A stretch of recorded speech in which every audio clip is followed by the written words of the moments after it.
Sir but YCP పరిపాలనలు ఉన్నన్నాళ్ళు మనకి ఇసుక mafia చూడొచ్చు, చాలా చేశారు వాళ్ళు.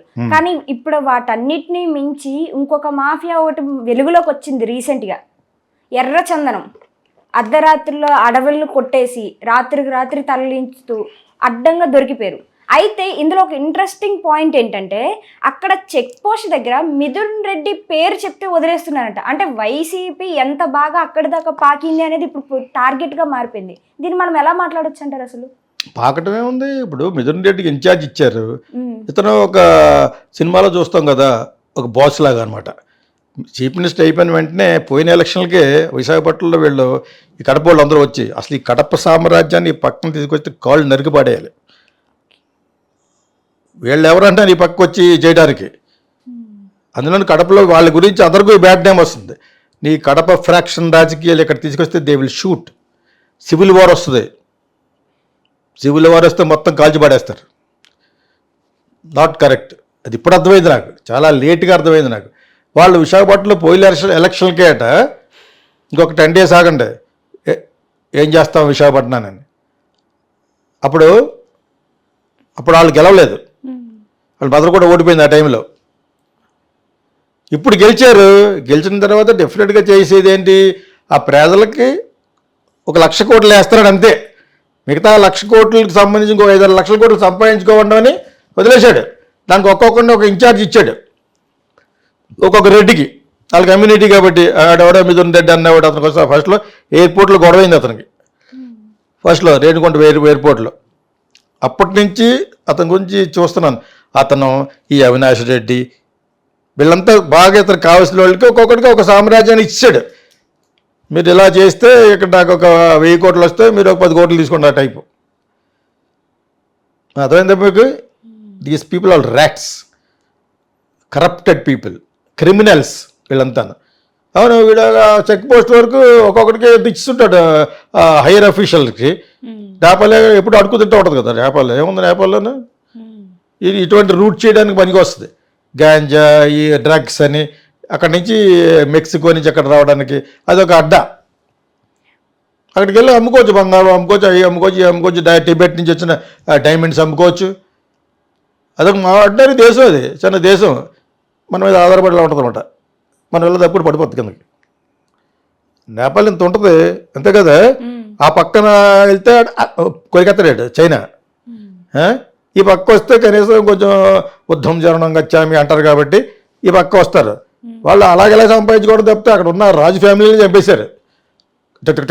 మొత్తం ఫ్యామిలీ అంతా చంపేశారు అక్కడ. అర్థమైనప్పుడు చేత నేపాల్కి వెళ్ళి ఏం చేసుకుంటాం, బిజినెస్ చేసుకుంటాం. అందుకని అక్కడ అరాచకాలు జరుగుతూ ఉంటాయి. భూకంపం వచ్చి ఒక 1000 మంది పోతూ ఉంటారు. బ్యూటిఫుల్గా ఉంటుంది నేపాల్, అడుగుతుంటూ ఉంటారు. ఎవడన్నా మన గోర్ఖాగడ్ ఉంటాడు బయట, ఎరా నేపాల్ నుంచి వచ్చామని అడుగుతాను నేను. సెక్యూరిటీ వాళ్ళు ఉంటారు కదా మన ఇంటి బయట, వాళ్ళు నేపాల్ వాళ్ళే కదా. వాళ్ళు అక్కడ ఉద్యోగం లేక ఫుడ్ లేకుండా వస్తారు. వాళ్ళకి ఇక్కడే లేకుండా ఎడుతున్నారు, వాళ్ళు మన మీద పడతారనమాట. సో అటువంటి నేపాల్కి చెక్ పోస్టులు సర్దేసి ఉంటాడు ఈ మిథున్ రెడ్డి. పని ఏముంది, criminals. They don't have mind and heart and Saul.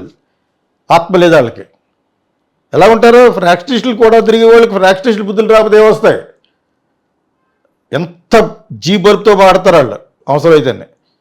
ఈ కడపలో ఉన్న ఫ్రాక్స్టిస్టులు చేతిలో వాళ్ళకి పవర్ ఉంటేనే అంత ఇదిగా చేస్తారు. అంత ఇదిగా చేశారు. అందుకు మొన్నటి వరకు ఆడవాడు త్రిపుల్ ఆర్ అంటాడు కదా రాజు, భీమవరం రాజు. వాడు అక్కడ కొట్టే ఇటు ఆటంకం ఆడుతున్నాడు అనుకున్నాడు నేను. అతనే ఆడే పెద్ద ముదురు, బ్యాంకులకి ఏదో ఎగ్గొట్టేశాడు ఒక 500 కోట్లు. సో ఆ ముదురుని తీసుకెళ్ళి ఇంటికి వచ్చి చెప్పేస్తాం నరసాపురం అని చెప్పేసి మళ్ళీ అక్కడ 4 సంవత్సరాలు రాలేదు. ఢిల్లీలో 2-5 గొట్టాలు వేసుకుని కూర్చొని చెప్తూ ఉండేవాడు. అదొక క్యారెక్టర్. ఏం చేస్తాం, ఒక్కొక్కడు ఒక క్యారెక్టర్లో పుడతాడు, ఎక్కువ భారత ఉంటాడు అనమాట. సో ఫైనల్గా అతను తీసుకొచ్చి అక్కడ వస్తారు, హైదరాబాద్ దొరికాడు, పట్టుకుని కాళ్ళ మీద కొట్టారంట. నేను నమ్మలేదు. అంత కాళ్ళ మీద కొట్టలేదు క్రిమినల్కి ఎందుకు కొడతారు? అతను రిచ్ ఫెలో అతను, మీ భీమవరం సైడ్. భీమవరమే అతను మంచి రిచ్ రాజు. అతను ఎక్కడెక్కడ ఇల్లు చాలా బాగుంటుంది. అదేంటే ఆయనే మరి ఎందుకు కొట్టారు? అటువంటి వాళ్ళకి చాలామందిని కొట్టాడట, కొట్టించాడట. ఇవన్నీ చూసిన తర్వాత మీద అసహ్యం ఏర్పడింది. ఈ will never come back to the power.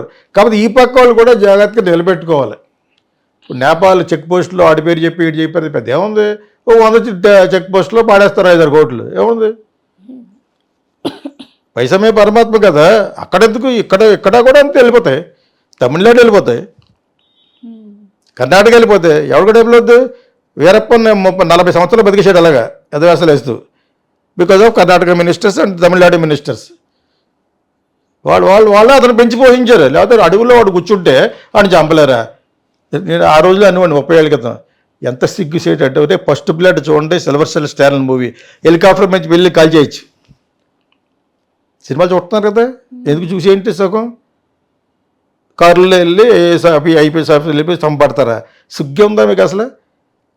Silver star star cinema ఒకటి చూస్తే చాలు మీరు. 4-5 హెలికాప్టర్ వెళ్తే దడ్డని కాల్చి చచ్చిపోతాడు. అంటే అలాగే ఒక 50-60 సంవత్సరాలు ఉంచారండి. నల్లగా దరిద్రంగా ఉండేవాడు వీరప్పన్. వీటి గురించి చెప్పాలంటే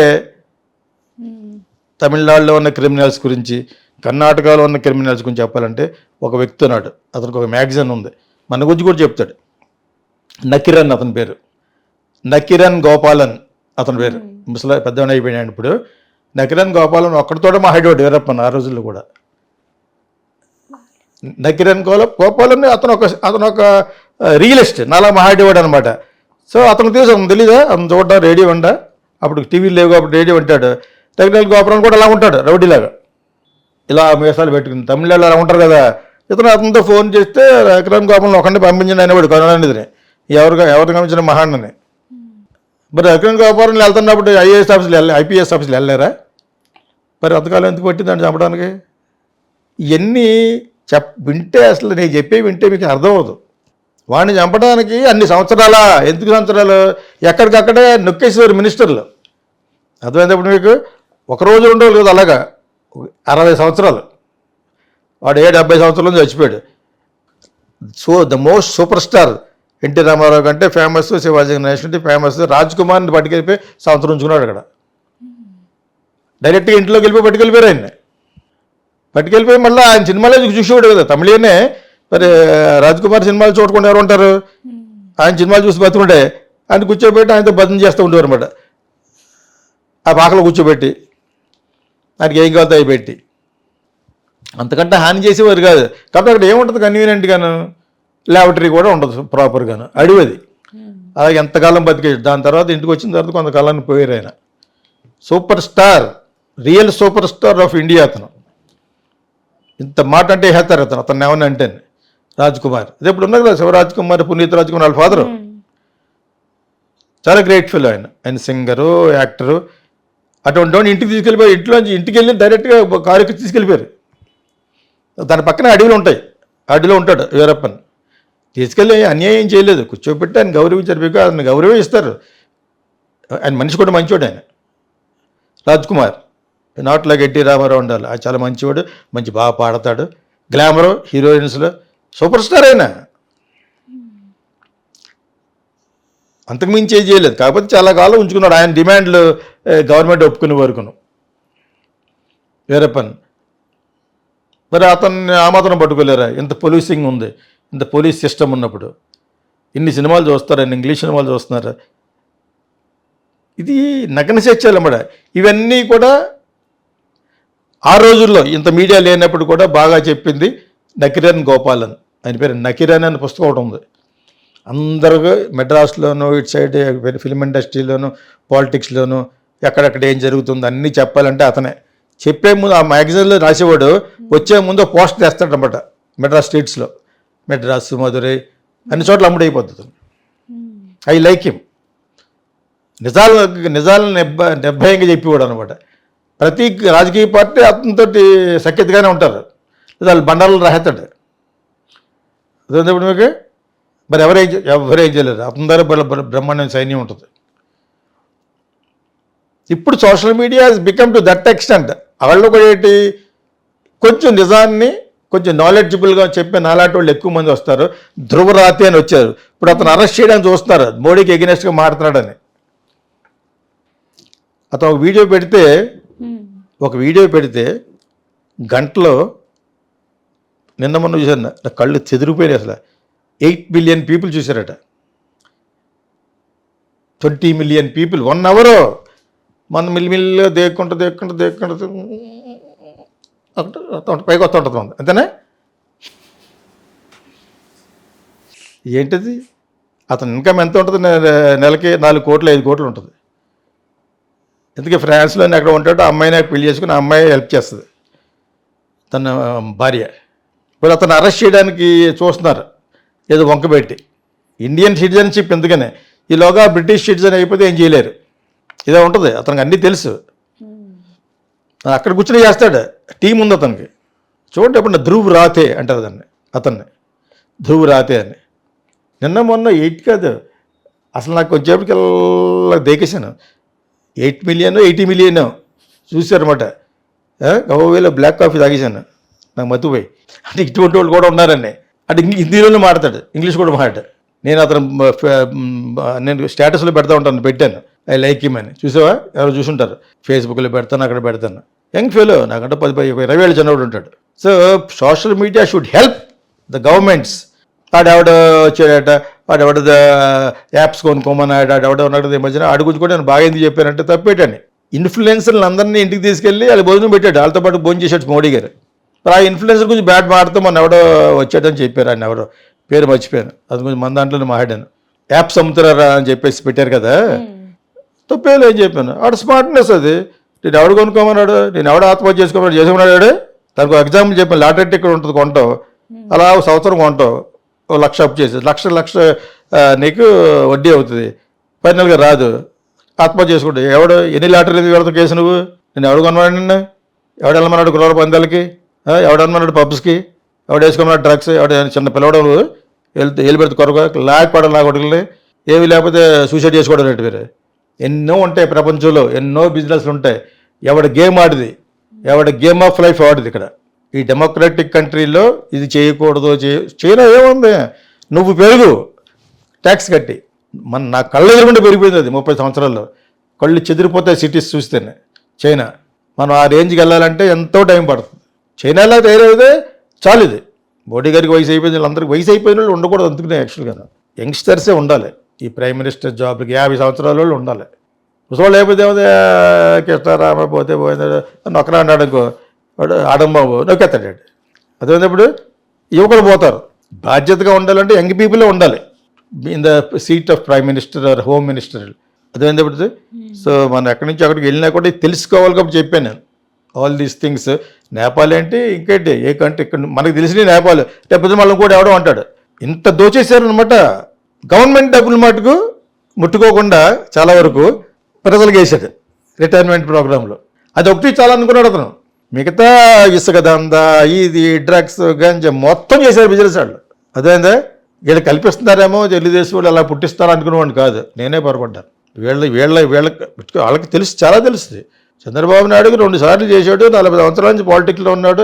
ఎవరెవరో ఏ ఆఫీసులను పట్టుకుని తెలియదు అతనికి. అంతనే లాస్ట్లో రెచ్చిపోయాడు ఆయన సభల్లో. తెలిసిపోయి తెలిసిందంతా పవన్ కళ్యాణ్ కూడా తెలిస్తే అది బాగుంటల్లా అనుకుంటూ మాట్లాడతారు కాబట్టి కొంచెం ఎక్కువ డ్రామాటిక్గా మాట్లాడేవాడు అనమాట. మాట్లాడతాం అనుకున్నాడు మనవాళ్ళు. ఆయన మాట్లాడేసిన తర్వాత మాట్లాడితే అతను దానికి సీరియస్నెస్ ఉండేదో లేదో తెలియదు కదా చెప్పేవాడు. వాళ్ళు చెప్పక ఒక నందిని తీసుకెళ్తే పందాన్ని నమ్మేస్తారు కదా. అలా కాకుండా కూడా నిజంగా పందాడు వాళ్ళ గవర్నమెంట్. మీకు అర్థమైందా? పంది, ఊర పంది, అడుగు పంది ఆ టైపులో అయిపోయారు వాళ్ళందరూ. అయిపోయి వాళ్ళు చేసిన అరాచకాలు బయటకు వచ్చేసినాయి. వింటుంటే నాకు చిరాకు వచ్చేస్తుంది. ఇప్పుడు నాకు అది ఎవడో Mithun Reddy, who the hell are you man, who the hell are you? State ఎలక్షన్లు అయిపోయిన వెంటనే ఏం చేస్తాం చూడన్నారు అటు వైజాగ్ని పోయిన ఎలక్షన్లకి. ఆహా, సివిల్ వార్ వస్తే కాల్చేత పడేస్తారు ఫ్యామిలీస్ని. There is something called civil war. ప్రజల్లో కానీ అది వచ్చిందంటేనే, అది వచ్చే వరకే. అది వచ్చిందంటే అది ముస్లిమ్స్ వల్ల రావచ్చు, ఇక్కడ అన్యాయం చేయబడి దగాపడ్డ తమిళ గురించి కూడా రావచ్చు. ఇప్పుడు వాళ్ళు ప్రస్తుతం ఎక్కడున్నారు, అడవుల్లో ఉంటారు మావోయిస్ట్ పేరులో కదా. ప్రస్తుతానికి అలా ఉంటున్నారు వాళ్ళు. అదే చైతన్యం, అదే రాక్షసత్వం ప్రజల్లో వచ్చింది అనుకో, ఎవరికి అన్యాయం జరిగితే వాడు రివాల్వర్ ఎంతసేపు దొరుకుతుంది ఈ రోజులో. అర్థమైందా? జనాలు పాడైపోతారు. అటువంటి సందర్భంలో పోలీసులకు ఎక్కువ అధికారం ఇచ్చే న్యూ క్రిమినల్ లా వచ్చింది కాబట్టి చాలా మంచి పద్ధతి రావటం మంచిది. దాన్ని చాలామంది బ్లేమ్ చేస్తున్నారు అపోజిషన్ పార్టీ వాళ్ళు. టైం పడుతుంది కొంతవరకు, ఎలాగలాగా దాన్ని ఒక లెవెల్కి పట్టి రావాలనేది ఒక టైం వస్తుంది తప్పితే it is a very correct method. బీజేపీలో చేసేవి ఒక 70% మంచి పనులే. లేకపోతే మరి కాశ్మీర్ ఈ రోజున మనం అలా చూడగలం అంత హ్యాపీగాను. ఇంకా మెజారిటీ వచ్చి ఉంటే పాకిస్తాన్ ఆక్యుపైడ్ కాశ్మీర్ కూడా మనది అయిపోయాను. వీళ్ళకి మెజారిటీ రాలేదు మొన్న. బీజేపీ ఈజ్ డూయింగ్ గుడ్, కాబట్టి ఇటువంటి కొన్ని మింగుడు పట్టలేదు మిగతా వాళ్ళకి. తర్వాత రిలీజన్ ముందు పట్టుకొచ్చేస్తున్నారు. ఇది సెక్యులర్ స్టేట్ ఆఫ్ గవర్నమెంట్. అన్ని రిలీజియస్ని జాగ్రత్తగానే చూడాలి. ఆ ఒక్క చోటే మోడీ గారు దొరికిపోతారు అని నా అభిప్రాయం. But otherwise they are doing very good. ఒక డిసిప్లినరీ ప్రకారంగా I'm great fan of Modi అంటాను, అలాగే I'm great fan of Ramoji Rao అంటాను. అలాగని చెప్పేసి రామోజీరావు గారికి సన్మానం చేసేయడం కూడా తప్పని చెప్తాను. ఏవింగ్ అవింగే ఒకసారి ఆడు మంచోడు అన్నాను చెప్తే మొత్తం అన్నా మంచోడు అన్నతాం అన్నాం కదా. మన వీడియోలో చెప్పాను రామోజీరావు గారి గురించి. ఆయన మీద మీరు సన్మానం చేసి గవర్నమెంట్ డబ్బులు ఉపయోగించుకోవడం అనేది తప్పు. But still I'm a fan, because మాకు సంబంధించిన ఫిలిం సిటీ కట్టాడు కాబట్టి, ప్లస్ అతను చాలామందికి స్ఫూర్తి కాబట్టి. ఒక డొక్కు ల్యాంబ్రాటా వేసుకుని ఇంత పైకి వచ్చాడంటే మరి అది మనం స్ఫూర్తిగా తీసుకోం. మీ జనరేషన్ అంతా కూడా స్ఫూర్తిగా తీసుకోవాలి. ఒక ordinary fellow also can come up in life అని. అంటే అలాగా మోడీ గారు అంటే I'm a great fan of him, because ఆయన ఒక డిసిప్లినరీ ఇది. ఆయన ఏదైనా దేశం వెళ్తే మరి ఒకప్పుడు టీలు మోసుకున్నాడు, ఆర్ఎస్ఎస్లో పనిచేసాడు అన్నారు. 4 గంటలు అనర్గళంగా ఇంగ్లీష్ మాట్లాడగలడు. 4, 1 కాదు 2 కాదు 3 కాదు. ఎంత బట్టి పడితే నిజంగా బట్టి పెట్టాడు అనుకుందాం. నేను ట్రై చేశాను, అరగంట కంటే ఎక్కువ చెప్పలేను నేను బట్టి పట్టినా కూడా. There is some power in him కదా. అది ఈ మధ్యన కొంచెం ఎక్కువైపోయింది. జై శ్రీరామ్ అని చెప్పేసారు. ఎక్కడైతే జై శ్రీరామ్ అని అక్కడ ఓడిపోయాడు. ప్రజల్లోకి 2 సైడ్లు ఉంటాయి. ఆలోచించడం అనుకోవడం తప్పు. సోషల్ మీడియా సగం డామినేట్ చేస్తుంది ప్రజల్ని. వాళ్ళకి అన్నీ తెలుస్తున్నాయి ఎవరెవరేం చేస్తున్నారు అనేది. ఈయన ఎక్కువ రామారామ అంటే ఓట్ల కోసం అంటాను తెలిసిపోయి ఓట్లు వేయలేదు, ఓడిపోయారు. అక్కడ ఎక్కడైతే దేవుడిని ముందు పెట్టారో అక్కడ ప్రతి చోట ఓడిపోయారు. ప్రజల్ని తక్కువ అంచనా వేయకూడదు అనేది ఇది పక్క నిదర్శనం. జగన్కి కూడా అది జరిగింది. నేను డబ్బులే వేస్తాను కదా, నేను సపోర్ట్ చేశాను. లెగలేని వాళ్ళ కోసం పాపం నులక మంచాల మీద ఉంటారు పల్లెటూరులో, వాళ్ళకి డబ్బులు పడుతున్నాయంటే ఫస్ట్ సంతోషించింది నేనే. వాళ్ళు భోజనం కొట్టి పెట్టరేళ్ళు ఇంట్లో వాళ్ళు. టౌన్లో అయితే బయట అడుగు రమ్మంటారు. టౌన్లో ఇక్కడైతే అడుక్కుంటా వస్తూ ఉంటారు ముసలోళ్ళు. అటు రోడ్డు క్రాస్ చేసే వరకు మనం డ్రైవ్ చేయలేము, వాళ్ళు కుదేస్తాడు. అడుక్కు రావాలి, డబ్బులు ఇవ్వాలి ఇంటికి. మరి అటువంటి వాళ్ళకి రిటైర్ అయిన వాళ్ళకి అలాంటి వాళ్ళు, రిటైర్ అయిన వాళ్ళు కూడా అలా చూస్తారు. భార్య చచ్చిపోయి రిటైర్ అయిపోయిన ఉన్నాడు, పెద్ద ఫ్యామిలీ ఉంటుంది, అన్ని కూడా సరిగ్గా చూడరు, కాఫీ ఇవ్వరు. ఎవరో ఇది ఎన్టీ రామారావు గారికి ఇవ్వలేదు వాళ్ళు కాఫీ. అంత ఇమేజ్ ఉన్న ఆయన. దట్ ఈస్ మనిషి యొక్క మెంటాలిటీ. అతనికి ఉన్న పేరు కావాలి, అతనికి ఉన్న అన్నీ కావాలి, అన్నీ వచ్చేయాలి. అతనికి పర్సనల్గా కాఫీ ఇచ్చేవాడు ఉండేవాడు కదట. ఆ టైంలోనే ఈవిడ ఎంటర్ అయింది, లక్ష్మీపార్వతి అన్న ఆవిడ. మనిషికి లాస్ట్లో తోడు ఉండాలి కదా. నువ్వు ఎంత పెద్దవాడివే, నేను లేకపోతే మంచి నీళ్ళు ఇచ్చేవాడు ఉండాలి కదా. అది కూడా లేరు ఆయనకి. ఎక్కడో చెప్పుకుంటున్నాం. ఒక వీడియో కూడా రిలీజ్ చేశాడు. వాడు డబ్బులు ఇవ్వలేదన్నో, ఆస్తి కొంచెం వాడుకో రాశాడనో, బయట నొలక మంచం మీద కూర్చున్న ముసలోడిని తంతున్నాడు. కాళ్ళు నరికేస్తా నేనైతే. అటువంటివి చేయాలి కానీ వీళ్ళు ఏం చూడలేదు. ఎవరి శ్రేయస్సు కూడా ఓటుకాళ్ళు డబ్బులు వేశారు అంతే. జగన్ రెడ్డిలను మిగతా అంతా మిథున్ రెడ్డి లాంటి వాళ్ళు 100 మందిని పెట్టి నేపాలు గీపాలు. మన నేపాల్ ఇక బయటపడితే చాలా చూడండి. ఈజిప్ట్లో పిరమిడ్ లాగా జగన్కి అదేదో అక్కడెక్కడో గోల్డ్ పిరమిడ్ ఉందని చెప్తారు ఇప్పుడు. అదేంటప్పుడు ఒకటి బయటపడతా ఉంటాయి.